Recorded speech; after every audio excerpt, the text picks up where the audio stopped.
என் கால் சுடுது. என்னால நடக்க முடியல. என் கால் சுடுது.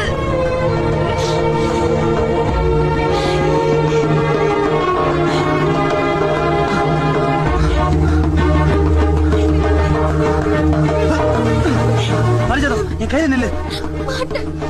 ஐயோ, நான் சொல்றது கேளு பாரிஜாதம், என் கையில நில்லு. என்கிட்ட பேசுவேன்னு சொல்லுங்க. சரி, நான் பேசுறேன். எப்போ பேசிட்டே இருப்பேன்னு சொல்லுங்க. எப்பவுமே பேசுறேன் பாரிஜாதம், கையில நில்லு. என்ன பிடிச்சிருக்குன்னு சொல்லுங்க. அந்த தகுதி எனக்கு இல்ல பாரிஜாதம். தப்பு எங்க பேர்ல தான். எங்களுக்கு தான் தகுதி இல்ல. எனக்கு பிடிச்சிருக்குன்னு சொல்லுங்க. எனக்கு பிடிச்சிருக்கு பாரிஜாதம். எப்பவுமே ஒண்ணு எனக்கு பிடிக்கும்.